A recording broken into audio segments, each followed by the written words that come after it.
Meu nome é Clara e por 5 anos trabalhei no Motel Lua Negra, um daqueles lugares discretos onde casais entram sem perguntar muito e funcionários sabem que a regra número 1 é nunca fazer perguntas. Eu já tinha visto de tudo ali, desde políticos famosos a clientes que preferiam manter suas identidades ocultas sob pseudônimos ridículos. Mas o que aconteceu naquela noite é algo que nunca esquecerei. O quarto 676 sempre me dava calafrios. Era um dos mais luxuosos, com iluminação vermelha, piscina privativa e até um pequeno bar. Mas algo nele sempre me incomodava. Talvez fossem as reclamações de hóspedes ao longo dos anos. Pessoas diziam que as luzes piscavam sozinhas, que as portas se trancavam sem explicação. E o mais estranho de tudo, que sentiam uma presença na suíte, mesmo quando estavam sozinhas. Claro, os donos do motel nunca ligaram para essas histórias. Mas eu sabia que aquele quarto tinha algo errado. Naquela noite, como sempre, a recepção estava tranquila. Poucos hóspedes chegavam e saíam, e os funcionários conversavam entre si, tentando matar o tempo. Por volta das 21h, o primeiro casal do dia entrou no quarto 666. Um homem alto, de terno escuro, acompanhado por uma mulher loira. Assinou o nome Ricardo no registro e subiu com a chave. Cerca de meia hora depois, outro casal chegou. Um rapaz de cabelos cacheados e óculos escuros, junto com uma mulher de vestido vermelho. Preenchi a ficha, Marcos e Juliana. Também seguiram para o quarto 666. O estranho foi que, ao longo da noite, mais 2 casais entraram no mesmo quarto, todos com horários diferentes. Nenhum deles parecia se conhecer, mas nenhum saiu. Eu estranhei, mas como já disse, a regra número 1 ali era não fazer perguntas. Passava das 3 da manhã quando comecei a sentir algo diferente. O telefone da recepção tocava de vez em quando, pedidos de serviço de quarto, perguntas triviais. Mas nenhuma ligação vinha do quarto 666. Nenhum som, nenhum movimento, nada. O normal seria que, a essa altura, pelo menos um dos casais tivesse saído. Mas o quarto permanecia ocupado e em completo silêncio. Fui até o monitor das câmeras de segurança para verificar. As imagens mostravam todos os casais entrando, mas ninguém saindo. Meu estômago revirou. Mesmo assim, tentei me convencer de que não era nada demais. Talvez estivessem dormindo, talvez tivessem saído sem que eu notasse. Mas por algum motivo, a sensação de incômodo só aumentava. Por volta das 4 da manhã, resolvi ligar para o quarto. O telefone chamou e chamou e chamou. Ninguém atendeu. Agora eu sabia que algo estava errado.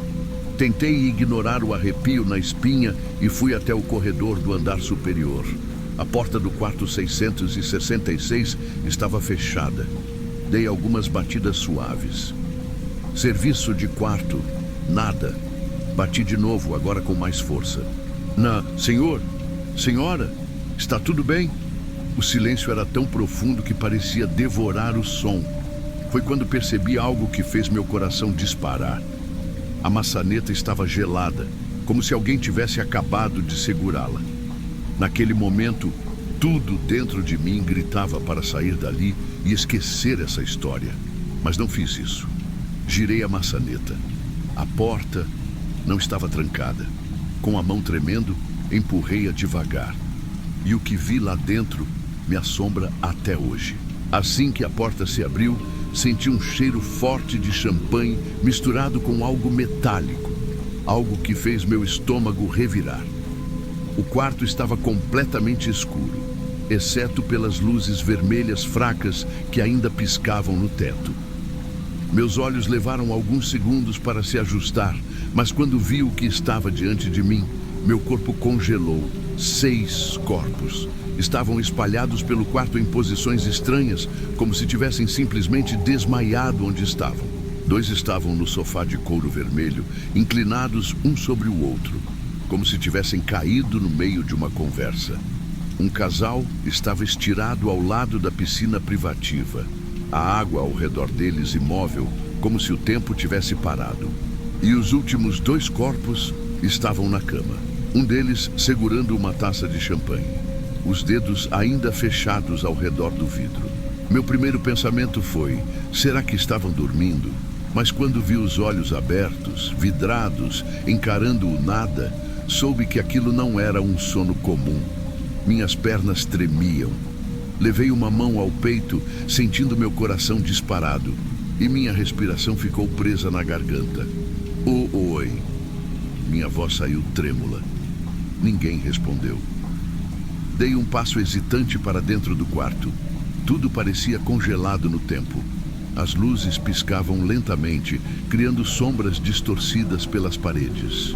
Foi quando vi as taças espalhadas pelo ambiente. Algumas estavam quebradas no chão, mas outras ainda tinham champanhe dentro. O detalhe que me fez tremer de verdade veio quando olhei para o registro de hóspedes sobre a mesinha de vidro ao lado da cama. Havia 5 nomes anotados, mas 6 corpos no quarto. O 6º ocupante nunca havia sido registrado. Minhas mãos tremiam tanto que mal consegui pegar o telefone para ligar para a recepção. Chama a polícia. Minha voz saiu num sussurro. Agora. O tempo pareceu desacelerar enquanto eu esperava. O cheiro forte de álcool e algo químico enchia minhas narinas. Olhei para os corpos de novo, tentando entender o que havia acontecido ali. Nenhum sinal de luta, nenhum ferimento visível. Apenas a morte. Quando os policiais chegaram, o motel inteiro foi isolado. Luzes vermelhas e azuis piscavam na entrada, refletindo nos espelhos do corredor. Os investigadores vasculharam cada canto da suíte 666 e logo encontraram o que parecia ser a causa das mortes: cianeto. O veneno estava misturado no champanhe, mas isso só levantava mais perguntas. Por quê? Quem fez isso? Como ninguém ouviu nada?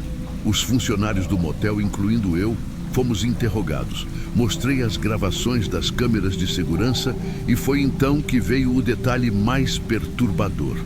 Todos os 6 entraram no quarto, mas nenhum deles saiu. Os detetives repetiram as imagens dezenas de vezes.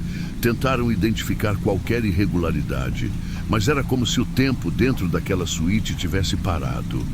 E o mais assustador, o 6º ocupante, aquele que não estava no registro, simplesmente não aparecia nas câmeras.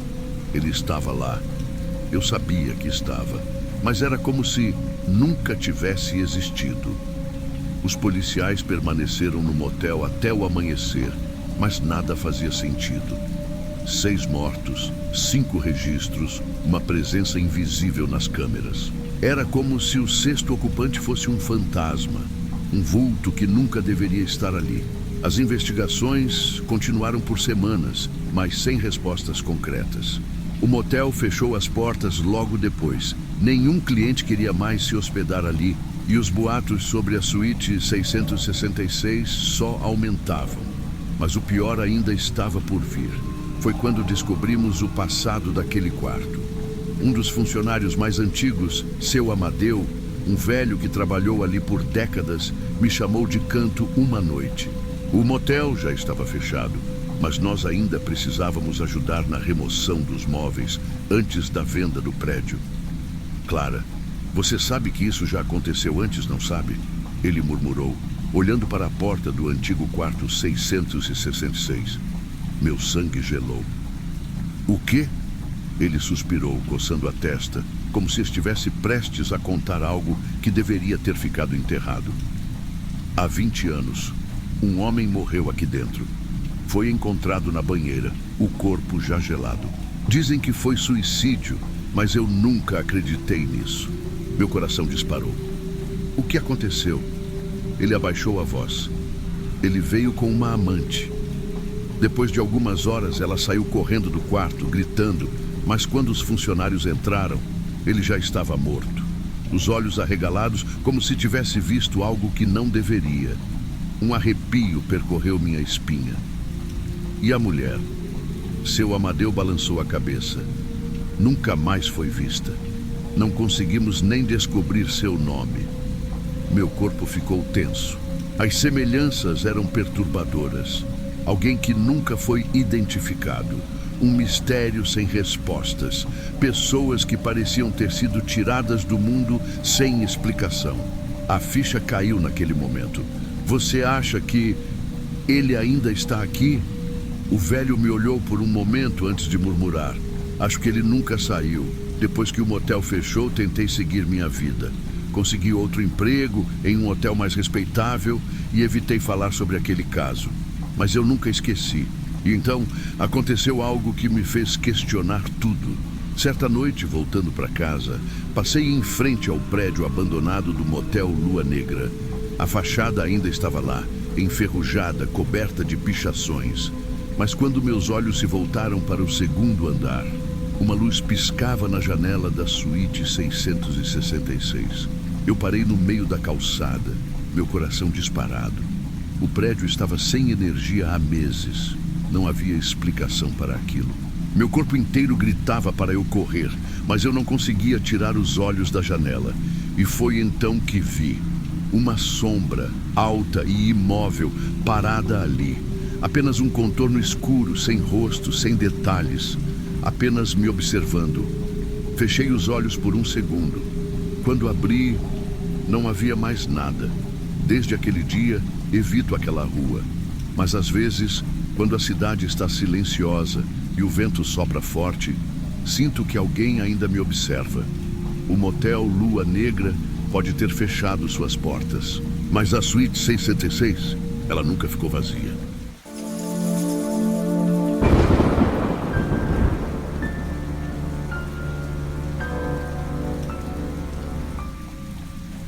Eu já trabalhava há alguns anos no Motel Paraíso, um daqueles motéis de beira de estrada que recebe todo tipo de gente.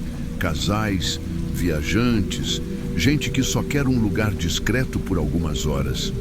Nada me surpreendia mais. Mas naquela madrugada abafada de fevereiro de 2024, algo aconteceu no quarto 305. Algo que me fez questionar tudo o que eu achava saber sobre aquele lugar. Passava das 4 da manhã, quando o telefone da recepção tocou.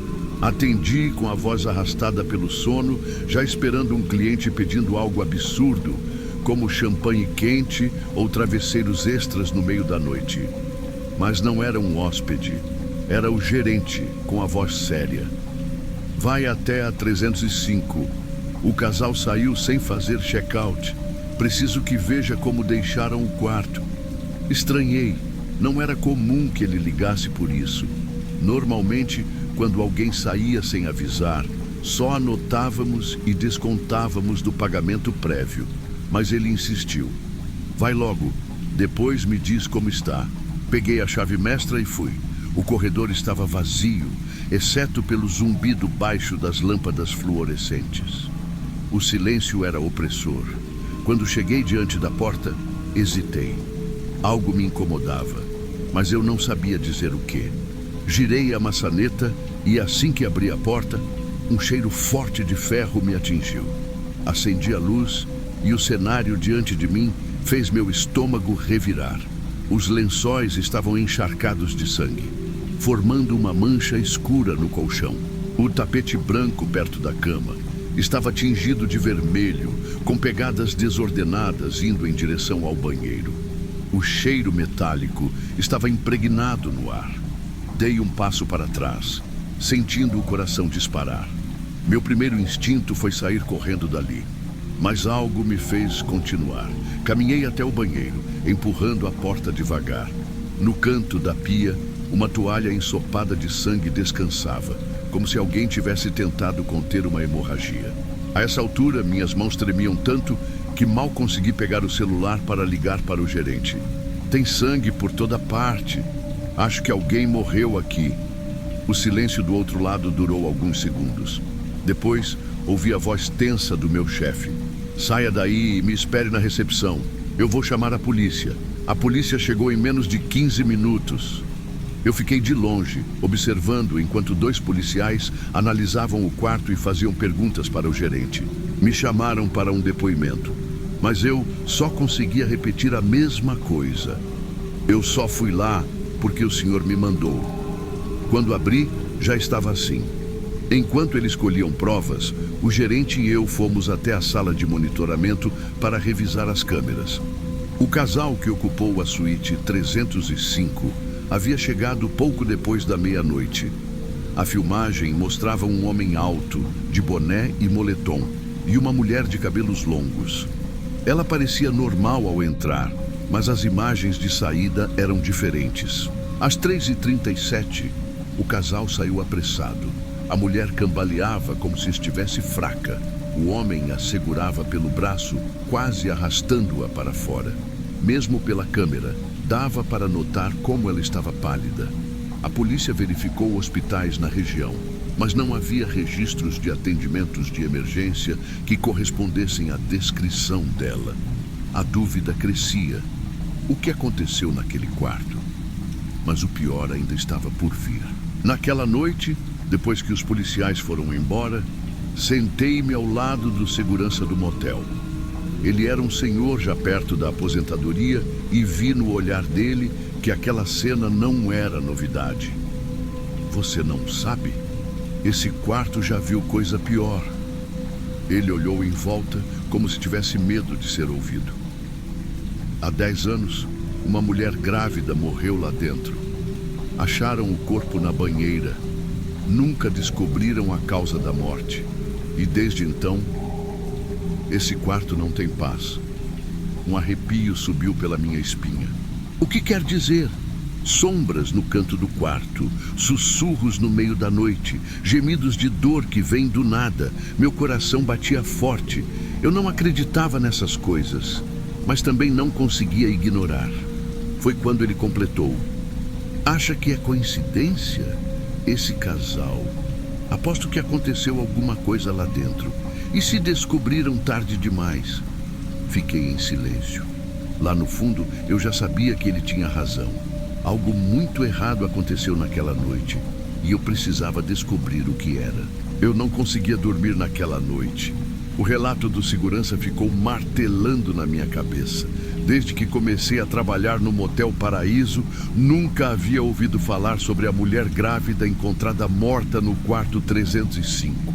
O pior de tudo, a administração escondeu esse fato. No dia seguinte, voltei ao trabalho e fiz questão de perguntar discretamente a alguns funcionários mais antigos.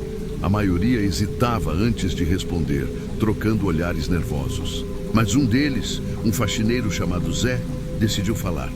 Eu era novo aqui quando aconteceu. Acharam a mulher morta na banheira, sem sinal de luta, sem ferimentos evidentes. Mas o mais estranho era o rosto dela. O rosto, engoli seco, tinha uma expressão de puro horror, como se tivesse visto algo que não devia. Minhas mãos suaram. A forma como ele contou me deu um arrepio forte. E o bebê? Perguntei quase sem voz. Zé abaixou a cabeça. Ela estava grávida de 7 meses. O bebê também morreu. Fiquei em choque. Não conseguia imaginar algo mais aterrorizante. E a polícia? O que descobriram? Ele suspirou. Nada. Nenhuma causa clara para a morte. Mas depois disso, os clientes começaram a reclamar. Algumas mulheres disseram ter visto uma sombra no canto do quarto. Outras ouviram choros de bebê no meio da noite. Meu coração disparou.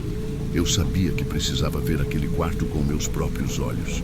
Assim que terminei meu turno, esperei até o motel ficar mais vazio e usei a chave mestra para abrir a suíte 305. Assim que entrei, senti um arrepio gelado na nuca. O quarto estava escuro e parado, mas havia algo de diferente no ar. A sensação de que alguém me observava. Fechei a porta atrás de mim, me esforçando para ignorar o aperto no peito. O quarto estava silencioso demais, como se prendesse a respiração junto comigo.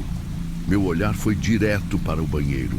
Foi ali que encontraram a mulher morta 10 anos atrás, e onde eu tinha visto aquela toalha ensopada de sangue na noite anterior. Respirei fundo e caminhei até lá. Quando acendi a luz, Meu corpo congelou. O espelho estava embaçado, mas eu era a única pessoa ali. Me aproximei devagar, sentindo meu coração bater na garganta. E então, algo me fez prender a respiração. No vidro, havia uma frase escrita na condensação. Ele me pegou. Meu sangue gelou. Recuei um passo, mas antes que pudesse correr, a porta do banheiro bateu sozinha, me trancando lá dentro. Soltei um grito e tentei abrir, mas a maçaneta parecia emperrada. Meus olhos correram pelo espaço apertado e foi então que percebi algo pior. No reflexo do espelho, no canto do quarto, havia uma sombra. Meus joelhos quase cederam. Eu sabia que se olhasse diretamente, veria algo que não queria ver. Comecei a bater na porta com força, desesperada. Ah, me solta! Me solta! Foi quando um gemido baixo ecoou pelo banheiro. Um som fraco, como se alguém estivesse chorando baixinho. Senti a respiração ficar curta. Não estava sozinha. De repente, a porta se abriu sozinha com um estalo seco. Saí correndo sem olhar para trás, meu corpo inteiro tremendo. Quando cheguei na recepção, o gerente me olhou com um misto de surpresa e irritação. O que aconteceu com você? Parece que viu um fantasma. Eu só consegui sussurrar. Talvez tenha visto. Depois daquela noite, eu sabia que não conseguiria mais trabalhar no Motel Paraíso. O que aconteceu no quarto 305 não foi minha imaginação. O espelho embaçado, a frase escrita, a sombra, aquela porta que bateu sozinha. Eu queria esquecer, fingir que nada tinha acontecido, mas o motel não deixaria. Aquele quarto não deixaria. Na noite seguinte, quando cheguei para mais um turno, decidi falar com o gerente. Ia pedir demissão. Mas antes que eu pudesse abrir a boca, o telefone da recepção tocou. Atendi no automático. Recepção, boa noite. Do outro lado, uma voz feminina, tremendo. Alguém está aqui, no quarto. Senti um arrepio percorrer minha espinha. Senhora, pode repetir? O quarto 305. Tem alguém aqui. Eu vi no espelho. Minha boca secou. O casal que alugou o quarto naquela noite estava vivendo o mesmo terror. Saia daí agora. Venha para a recepção. Ouvi um barulho de estática, um sussurro quase inaudível na linha. Então, silêncio. Meu coração martelava no peito. Liguei de volta para o quarto. Nada. Virei para o segurança. Vamos até lá, agora. Pegamos a chave mestra e subimos apressados. Ao chegarmos na porta do quarto 305, batemos forte. Senhora, abra a porta. Nenhuma resposta. O segurança olhou para mim, nervoso. Giramos a chave mestra e entramos. O quarto estava vazio, mas a cama estava desfeita. O espelho do banheiro embaçado. E uma única pegada molhada levava até a porta. A mulher havia desaparecido. O segurança fez o sinal da cruz. Eu apenas fiquei ali, sentindo uma certeza fria rastejar pela minha mente. O quarto 305 nunca esteve vazio. Eu nunca mais voltei ao Motel Paraíso.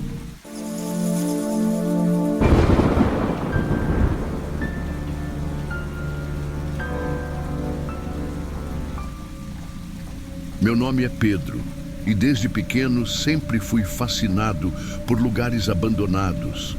Sabe aquela curiosidade que dá ao passar por um prédio velho e trancado? Sempre quis saber o que havia do outro lado daquelas portas. Meu amigo Caio era igual. Criamos um canal no YouTube sobre exploração urbana e, apesar de termos poucos inscritos, adorávamos a adrenalina de entrar em lugares esquecidos pelo tempo. Naquela noite, Caio me mandou uma mensagem animado. Cara, achei um lugar perfeito para o canal, o Motel Estrela Negra. Na mesma hora senti um arrepio. O Estrela Negra fechou há anos, depois de um crime brutal. Um casal foi encontrado morto no quarto 21 e o assassino nunca foi preso. Ninguém comprou o motel depois disso. O lugar ficou ali, parado no tempo, virando cenário de lendas urbanas. Alguns diziam que o assassino nunca foi embora. Não sei se é uma boa ideia, Caio, respondi. Ele riu. Deixa de ser medroso. É só um prédio velho. Vamos gravar um vídeo sinistro e pegar umas boas visualizações. Mesmo hesitante, acabei aceitando. Combinamos de ir à meia-noite. Não sei por que esse horário parecia pior, mas Caio insistiu que ajudaria na vibe assustadora. Às 23h45, passamos na casa dele para pegar lanternas, uma câmera e algumas baterias extras. No caminho, o silêncio do carro me deixou inquieto. O GPS nos guiava até uma estrada escura e, ao longe, vimos a silhueta do motel contra a lua cheia. O letreiro apagado ainda exibia as palavras Motel Estrela Negra, mas as letras estavam gastas e cobertas de ferrugem. O estacionamento estava vazio, exceto por um único carro antigo coberto de poeira. Parecia não ter sido usado há décadas. Quando saímos do carro, senti um cheiro estranho no ar. Um odor doce e enjoativo, como flores murchas misturadas com algo que não consegui identificar. E então percebemos o primeiro detalhe errado. A porta principal estava destrancada. Com um empurrão leve, a porta se abriu, rangendo alto no silêncio da noite. O saguão da recepção estava intacto. Isso foi o que mais me incomodou. Esperava encontrar poeira acumulada, móveis destruídos pelo tempo, talvez até sinais de vandalismo. Mas não. O balcão de atendimento estava limpo, as poltronas no canto pareciam recém-arrumadas e o relógio na parede ainda marcava a hora certa. Caio apontou a lanterna para a recepção. Cara, tem um computador ligado. Meu estômago revirou. Fui até o balcão e olhei para a tela do monitor. Era um sistema antigo de gestão de reservas. Uma única linha brilhava na tela. Check-in ativo. Quarto 21. Hóspede, sem nome. Engoli em seco. Isso deve ser um erro do sistema, né? Tentei convencer a mim mesmo. Caio deu um riso nervoso. Alguém esqueceu de fazer o check-out. O computador piscou e por um segundo a tela ficou preta. Depois, tudo voltou ao normal. Meu coração estava acelerado. Algo dentro de mim gritava para ir embora, mas Caio já estava indo na direção da escada. Vamos logo. Só gravamos um pouco lá em cima e saímos. Hesitei, mas o segui. O corredor estava escuro e cada passo ecoava nas paredes. As portas dos quartos estavam todas fechadas, menos uma. A porta do quarto 21 estava entreaberta e lá dentro algo parecia esperar por nós. Meu coração martelava enquanto olhávamos para a porta entreaberta do quarto 21. O número dourado estava gasto, mas ainda legível. A madeira parecia mais escura que as outras, como se tivesse absorvido algo ao longo dos anos. Caio segurou a câmera firme. Vamos nessa. Ele empurrou a porta e um cheiro forte de perfume adocicado nos atingiu, o mesmo que sentimos na entrada. O quarto estava perfeito. Não havia poeira, nem sinais de abandono. A cama estava arrumada, os lençóis limpos e esticados. No criado mudo, havia um telefone antigo e um abajur aceso, projetando sombras trêmulas nas paredes. Isso não fazia sentido. Alguém está morando aqui? Murmurei. Caio olhou para o banheiro. A porta estava fechada e debaixo dela podíamos ver um fio de luz aceso. Melhor darmos-o fora, sugeri, já me arrependendo de ter vindo. Caio ignorou e apontou a câmera para um espelho grande na parede oposta à cama. O vidro estava impecável, refletindo cada detalhe do quarto. Então, algo mudou. No reflexo, havia um homem de terno, sentado na beira da cama, de costas para nós. Meu sangue gelou. Caio arregalou os olhos e girou a câmera na direção da cama real. Vazia, olhei de volta para o espelho. O homem ainda estava lá. Foi quando ele começou a virar a cabeça para nós. Corre! Gritei, puxando Caio. No mesmo instante, a porta bateu sozinha com um estrondo. O abajur piscou, lançando o quarto numa escuridão intermitente. Então, o interfone tocou. Com a mão trêmula, Caio colocou a câmera no balcão e atendeu. Uma voz metálica e distorcida sussurrou: "Agora você também é hóspede." A maçaneta não girava. Estávamos presos. O espelho rangeu como se algo do outro lado estivesse tentando sair. Meus instintos gritavam para não olhar, mas foi impossível. No reflexo, o homem se levantou. Agora estava de pé, de frente para nós. O rosto ainda coberto por sombras, mas os olhos eram fundos e vazios, como um buraco negro devorando tudo ao redor. Então, ele deu um passo à frente. "Pedro, a porta!" Caio berrou. Lutei contra a maçaneta, chutando a madeira com força. Nada. No espelho, o homem se aproximava, mas na vida real, o quarto continuava vazio. Foi quando o telefone tocou novamente. Caio, num ato de desespero, atendeu. A voz metálica voltou. "O check-in está completo." As luzes se apagaram. O quarto foi tomado por uma escuridão total. Algo tocou meu ombro. Soltei um grito e no mesmo instante a porta se abriu sozinha. Sem pensar, saímos correndo pelo corredor.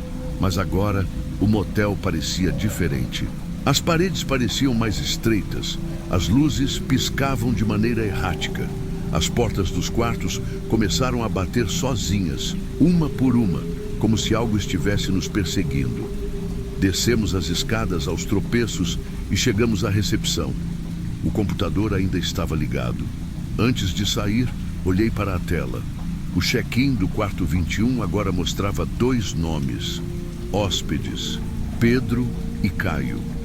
Minha garganta secou. E então, o telefone tocou novamente.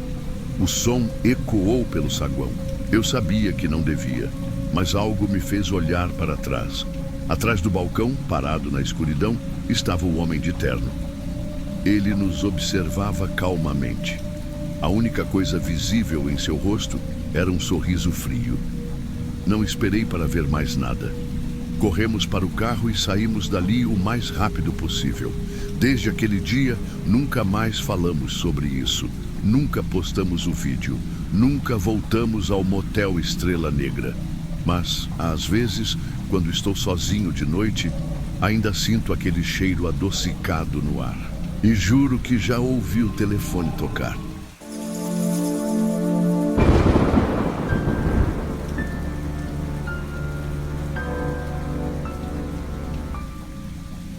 Se eu soubesse o que estava por vir, jamais teria escolhido aquele lugar. Mas naquela noite, tudo parecia perfeito. Eu e Cristiane estávamos juntos há alguns meses e, para sair da rotina, resolvemos passar a noite em um motel de luxo na cidade. Nada de muito extravagante, mas o suficiente para criar um clima especial. Escolhi um dos melhores lugares da região, com avaliações positivas e fotos incríveis. Quando chegamos, a recepção tinha um ar misterioso. O saguão era amplo, iluminado por luzes avermelhadas e decorado com móveis modernos. Mas o que me chamou a atenção foi o atendente. Um homem magro, de expressão neutra, que nos encarava de um jeito estranho. Não exatamente assustador, mas incômodo. "Boa noite. Reservamos a suíte imperial no nome de Fábio." Falei, tentando ignorar a sensação estranha. O atendente apenas assentiu e digitou algo no sistema. O silêncio era desconfortável. "Vocês vieram na hora certa," ele disse, sem tirar os olhos da tela. Aquilo soou estranho. Antes que eu pudesse perguntar o que ele quis dizer, ele pegou a chave e nos entregou. "Último quarto disponível. Aproveitem." Pegamos a chave e seguimos para a suíte. No caminho, não pude evitar olhar para trás e notar que ele ainda nos observava. Quando entramos, tudo parecia perfeito. O quarto era espaçoso, com uma banheira de hidromassagem, uma cama enorme e uma iluminação suave. O cheiro de incenso tomava o ambiente, e o som de uma música ambiente deixava tudo ainda mais agradável. Jantamos ali mesmo, bebemos vinho, rimos, conversamos. Nada poderia dar errado naquela noite, ou pelo menos era o que eu pensava. Acordei no meio da madrugada com Cristiane me cutucando. "Fábio, acorda!"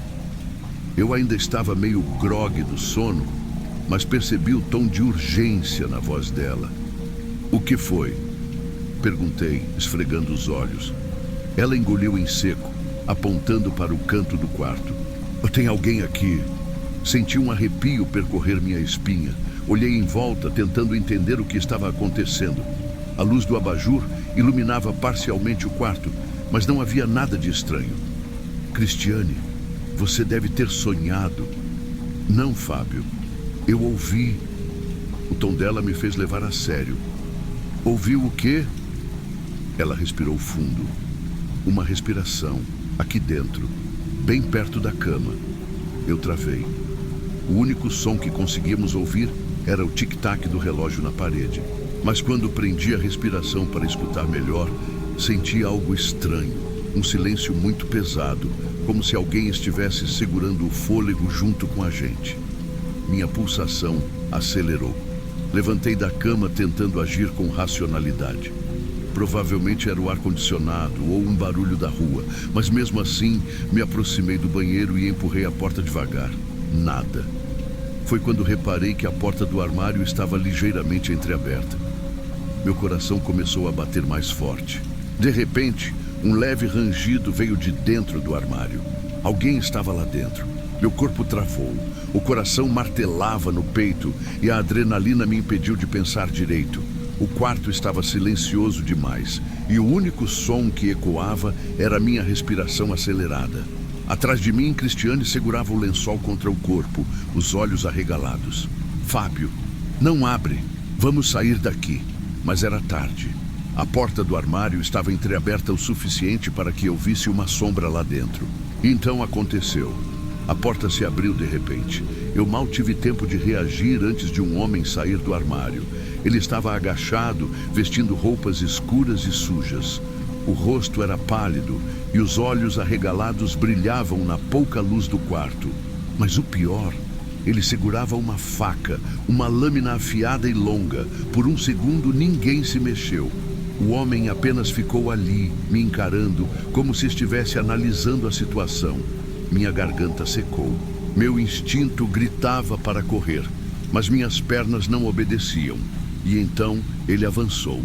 O homem deu um passo rápido para frente, erguendo a faca. Meu corpo finalmente reagiu. Segurei seu pulso antes que ele conseguisse me acertar. Ele grunhiu e tentou se soltar, mas usei toda a minha força para empurrá-lo para trás. Caímos no chão, batendo com força. Cristiane, corre! Gritei, lutando para segurar o braço dele. Ela não hesitou. Saiu correndo pela porta, descalça, só com um roupão, gritando por ajuda. Enquanto isso, eu ainda lutava com o invasor. Ele tentava acertar minha barriga com a faca, mas segurei seu braço com toda a força. O rosto dele estava a centímetros do meu. Ele sorria. Isso vai ser divertido, murmurou, a voz rouca e ansiosa. Minha raiva tomou conta. Com um golpe rápido, joguei meu peso para cima dele e o empurrei contra o criado mudo. Ele bateu a cabeça na quina e grunhiu de dor, deixando a faca escapar da mão. Sem pensar duas vezes, me levantei e corri para fora do quarto.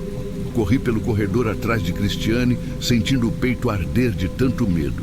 Mas quando cheguei na recepção, o que vi me deixou ainda mais apavorado. Cristiane estava parada na frente do atendente e o homem estava sorrindo. Ah, então ele finalmente apareceu? Meus pés travaram no chão. Eu não podia ter ouvido isso direito. Cristiane estava tremendo, tentando recuperar o fôlego. Ela apontou para trás, para o corredor. Chama a polícia. Tem um homem no nosso quarto. Ele tentou nos matar. O atendente nem piscou.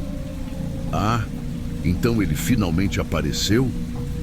Meu estômago se revirou. Olhei para Cristiane, que parecia tão confusa quanto eu. Como assim? Finalmente apareceu? Minha voz saiu mais alta do que eu queria.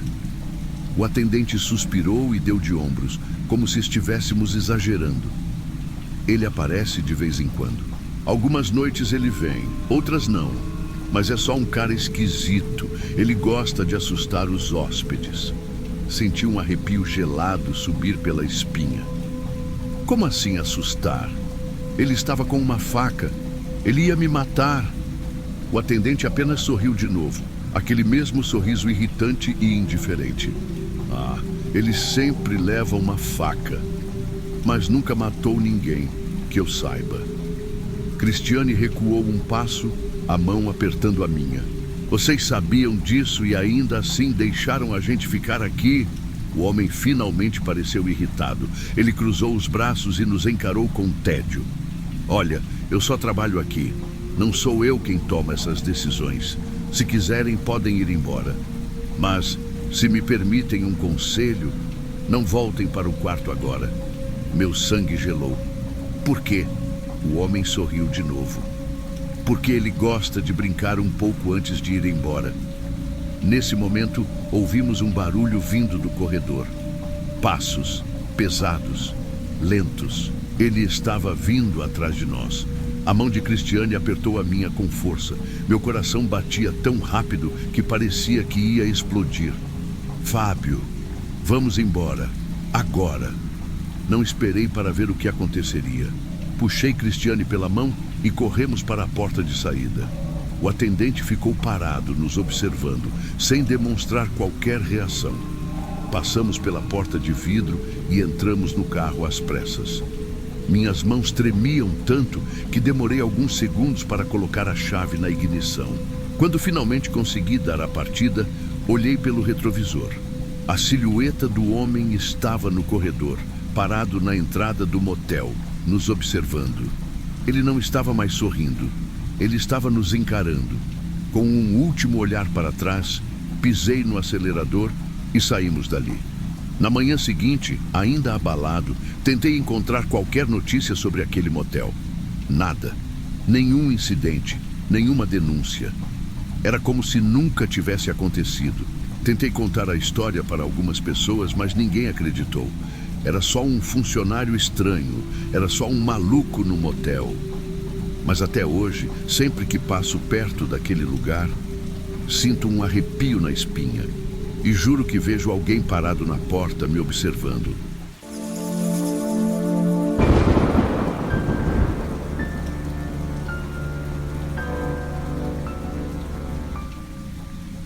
Trabalhar no Motel Paraíso nunca foi monótono.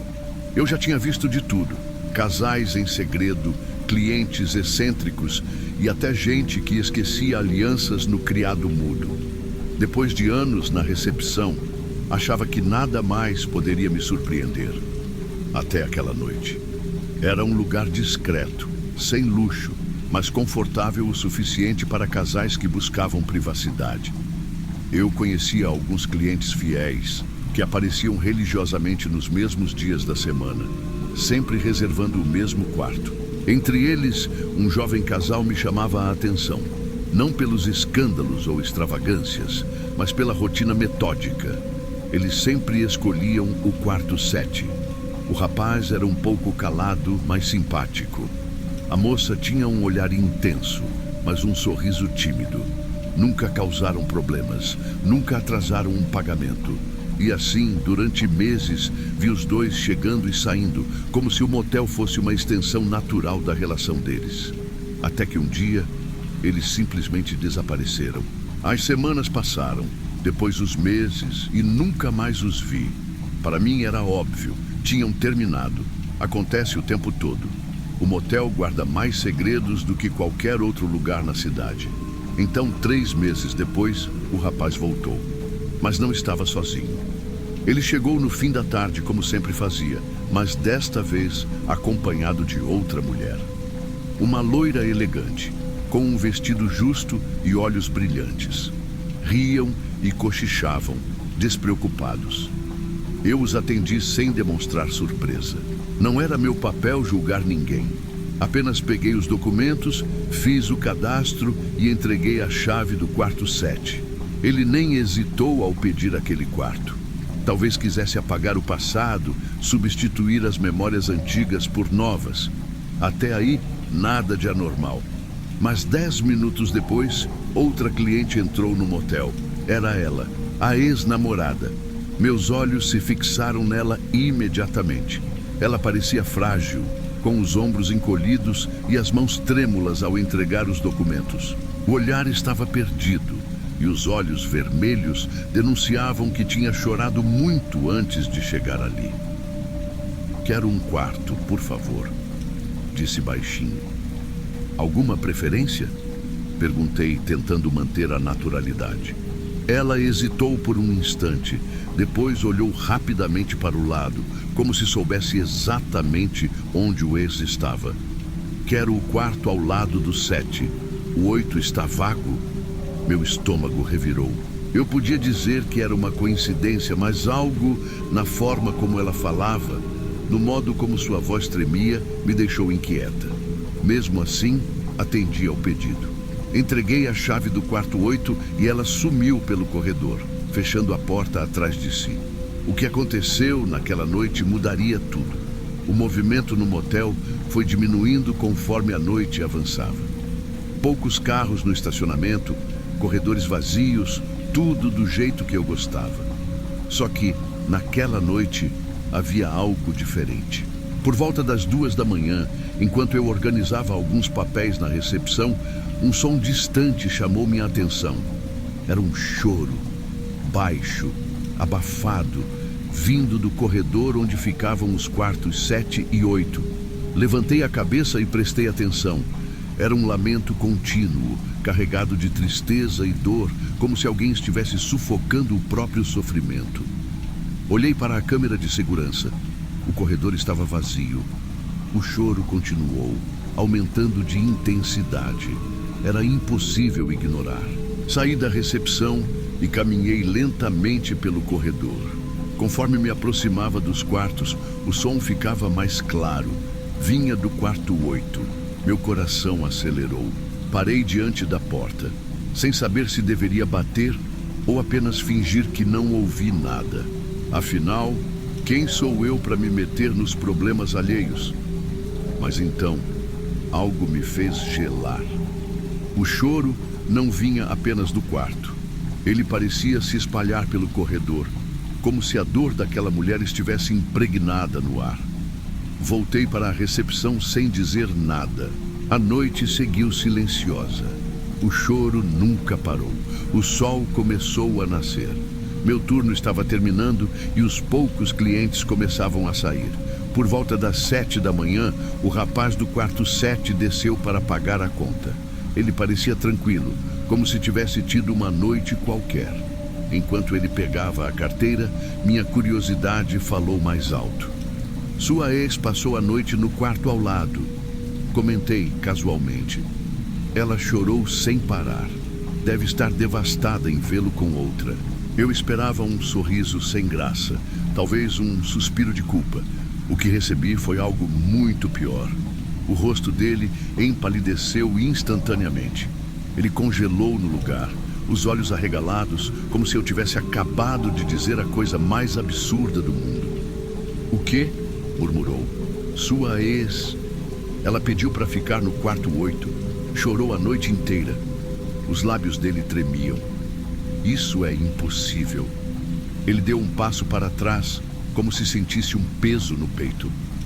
"Minha ex morreu há 3 meses, em um acidente de carro." O tempo parou. Senti um arrepio correr pela minha espinha. Olhei instintivamente para o corredor dos quartos. O quarto 8 ainda estava fechado. E então me dei conta de algo ainda mais perturbador. Ninguém havia saído daquele quarto naquela manhã. Minha respiração ficou pesada. O sangue gelou nas minhas veias. Minha ex morreu há 3 meses. As palavras do rapaz ainda ecoavam na minha mente quando larguei o balcão e corri para o corredor. O quarto 8 continuava fechado. Meus dedos tremeram ao girar a maçaneta. Estava trancado. Peguei a chave reserva e, num impulso, destranquei a porta. Quando a abri, uma onda de ar frio me atingiu em cheio. Dei um passo hesitante para dentro. O quarto estava intacto, a cama arrumada, o banheiro seco, nenhum sinal de que alguém passou a noite ali. Mas então, algo me chamou a atenção. No meio do quarto, bem no carpete, havia uma pequena poça de água. E no canto da parede, acima da cabeceira da cama, uma mancha de umidade parecia se espalhar lentamente. como se lágrimas tivessem escorrido por ali durante toda a noite. Meus olhos se fixaram na cama. Um cheiro floral, fraco, mas inconfundível, pairava no ar. Era um perfume familiar. O mesmo perfume que a ex-namorada costumava usar quando frequentava o motel.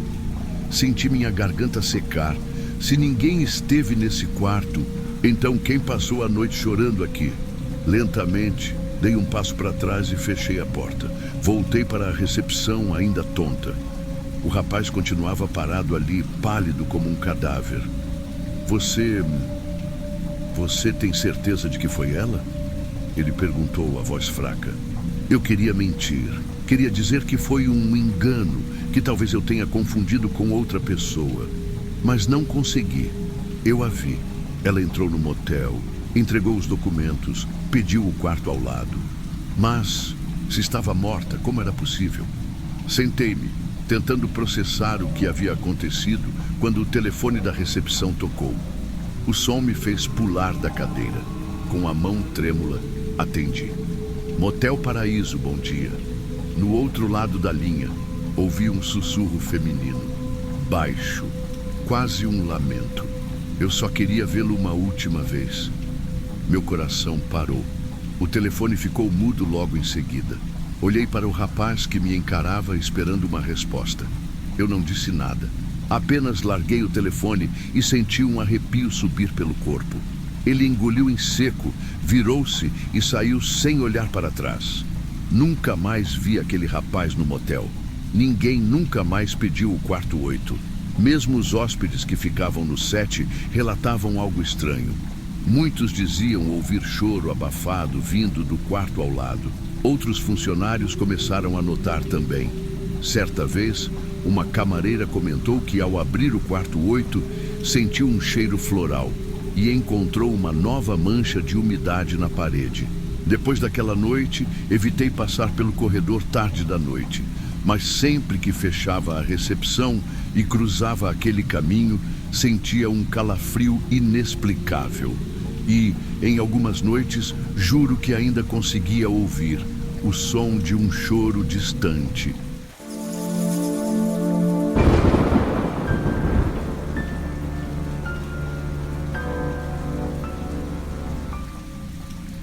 Eu já estava prestes a encerrar a noite quando meu telefone vibrou. Uma mensagem curta, direta. Atende agora, pago o dobro. Revirei os olhos. O cansaço pesava nos ombros, mas dinheiro fácil sempre falava mais alto. Suspirei e digitei rapidamente. Onde? A resposta veio em segundos. Motel Oasis, quarto 206. Senti um arrepio. Conhecia aquele lugar, pequeno, decadente, espremido entre um ferro velho e uma rodovia deserta. Mas o dinheiro era bom. Peguei minhas coisas e saí. Ao chegar, o ambiente era pior do que lembrava. O cheiro de mofo e cigarro impregnava as paredes descascadas. Passei pelo recepcionista, que me olhou com uma expressão vazia. Provavelmente já tinha visto de tudo ali. Bati na porta do 206. Ela se abriu devagar, revelando um homem de terno amarrotado e um sorriso calculado. Você é pontual. Gosto disso. Entrei hesitante. O quarto era abafado, com uma luz amarelada e móveis gastos. Algo no olhar dele me incomodou. Educado demais. Controlado demais. Ele puxou uma garrafa e serviu 2 copos. Relaxe, vamos começar devagar. Um drink antes, eu deveria ter recusado, mas aceitei. O gosto era estranho, amargo, metálico. Tentei falar algo, mas minha língua ficou pesada. O quarto girou. O rosto dele ficou borrado. A última coisa que vi foi o sorriso dele se alargando antes de tudo escurecer. Um zunido preenchia minha cabeça. Tentei me mover. Não consegui. Minhas mãos estavam presas, meus tornozelos amarrados, a boca coberta por fita adesiva. O terror tomou conta antes mesmo que minha visão clareasse. Então, ouvi uma respiração lenta, ritmada. No canto escuro do quarto, ele me observava. A luz fraca do abajur iluminava parcialmente seu rosto. Ele murmurava algo baixinho, como se recitasse uma prece doentia. Minhas veias queimavam, meu coração disparava. Ele segurava um celular, filmava cada detalhe. Quando percebeu que eu estava acordada, sorriu. Se aproximou devagar, a câmera focada em meu rosto. Abaixou-se ao meu lado e sussurrou, sua respiração quente contra minha pele. Ninguém vai sentir sua falta. Um grito morreu dentro de mim. Eu precisava sair dali. Mas como? Meu coração batia tão forte que eu podia ouvi-lo. Meus pulsos ardiam sob as amarras e minha mente girava entre medo e desespero. O homem continuava ali, de pé, filmando cada segundo do meu pavor. O brilho do celular refletia em seus olhos, que pareciam vazios, mortos. Você não imagina há quanto tempo espero por isso, ele murmurou, como se falasse consigo mesmo. Tentei mover os dedos. Ainda estavam dormentes, mas eu sentia algo. Eu precisava manter a calma, respirar, pensar. Ele se afastou um pouco, deixando a câmera sobre uma mesa próxima. Pegou algo na cômoda, um pequeno estojo de couro. Meu estômago revirou. Não podia esperar para descobrir o que havia dentro. Comecei a mexer os pulsos, testando a corda. Ela estava apertada, mas não era inquebrável. Meu corpo ainda estava fraco, mas se eu conseguisse tempo, talvez houvesse uma chance. Foi quando uma batida soou na porta. Senhor, deseja renovar seu tempo no quarto? A voz feminina do lado de fora parecia distante. Meu sequestrador congelou. Sua expressão mudou, do prazer sádico para a irritação. Ele rosnou baixo, caminhou até a porta e abriu uma fresta. Não preciso de mais tempo. Vá embora. A voz da camareira hesitou. Tem certeza? O gerente pediu para conferir. Ele cerrou os dentes. Já disse que não. Foi nesse momento que vi minha única chance. O homem fechou a porta com um estrondo e se virou. Seu olhar escureceu ao perceber que minhas mãos estavam parcialmente soltas. O tempo parou por um segundo. E então ele avançou. Sem pensar, puxei o braço com toda a força. A corda cortou minha pele, mas se rompeu o suficiente para que eu me soltasse. Meus dedos tocaram um objeto no criado mudo, um pedaço de cerâmica quebrada do abajur. Ele esticou o braço para me agarrar, mas eu fui mais rápida. Com um grito, fincai o pedaço de vidro em seu ombro. Ele cambaleou para trás, soltando um rugido de dor. Sangue manchou sua camisa. Meu corpo ainda estava fraco, mas a adrenalina me impulsionou. Pulei da cama e corri para a porta, destravando-a com mãos trêmulas. Atrás de mim ele tentava se recompor. Volte aqui, sua desgraçada. A porta se abriu, me lancei pelo corredor descalça, ofegante, com o corpo inteiro tremendo. Socorro! Gritei, minha voz ecoando pelo motel. A recepção pareceu despertar. O funcionário se levantou assustado. Os poucos hóspedes no saguão viraram o rosto para mim. O homem surgiu na porta do quarto. Mas já era tarde. O recepcionista pegou o telefone e discou algo rapidamente. Alô, polícia? Preciso de uma viatura no motel Oasis. Agora! Meu sequestrador hesitou. Ele sabia que não tinha mais para onde correr. E eu sabia que tinha vencido. Minha respiração estava ofegante, meu corpo tremia sem controle. O recepcionista me ajudou a sentar em uma das cadeiras próximas ao balcão, mas meus olhos estavam fixos na entrada do motel. Ele ainda estava lá, parado, me observando. Os minutos que se seguiram pareceram horas. As sirenes da polícia cortaram o silêncio da madrugada e luzes vermelhas e azuis invadiram o ambiente decadente do motel Oasis. 2 policiais entraram apressados, armas em punho. Mãos na cabeça, um deles ordenou. O homem não reagiu. Apenas levantou as mãos devagar, seu rosto inexpressivo, como se já soubesse que aquele momento chegaria. Eu o observei ser algemado e levado para fora. Parte de mim ainda não acreditava que aquilo estava acontecendo. Meu corpo estava livre, mas minha mente ainda estava presa naquele quarto. Uma policial se aproximou e agachou na minha frente. Você está segura agora? Quer que chamemos um médico? Balancei a cabeça. Eu precisava falar. Precisava contar tudo antes que minha mente se perdesse no medo. Ele filmou tudo. Os policiais trocaram olhares e começaram a revistar o quarto. Minutos depois, um deles saiu segurando um celular. Encontramos isso. Vamos precisar analisá-lo. Me encolhi na cadeira. Algo dentro de mim dizia que aquilo não era tudo. E se não fui a primeira? Minha voz saiu fraca, mas a policial entendeu. Os agentes acessaram os arquivos do telefone. O que viram fez a expressão deles mudar instantaneamente. Meu Deus! Um deles sussurrou. Vídeos, vários. Eu não era a primeira, mas agora talvez eu tivesse sido a última. Os dias seguintes foram um borrão. Depoimentos, exames, perguntas sem fim. Meu corpo estava livre, mas minha mente ainda revivia cada segundo daquele inferno. O homem era um predador. A polícia encontrou vários registros de outras vítimas. Algumas foram resgatadas a tempo. Outras sumiram sem deixar vestígios. Ele nunca revelou o porquê. Nunca explicou o que o motivava. Apenas sorria em silêncio, sempre que perguntavam. Mas eu não queria explicações. Eu só queria esquecer. Passei noites sem dormir, com medo de fechar os olhos e voltar para aquele quarto. O gosto amargo da bebida ainda parecia preso na minha garganta. O som da fita adesiva sendo puxada ainda ecoava em minha cabeça. Eu sobrevivi. Mas algo dentro de mim ficou lá, naquela cama, naquela noite.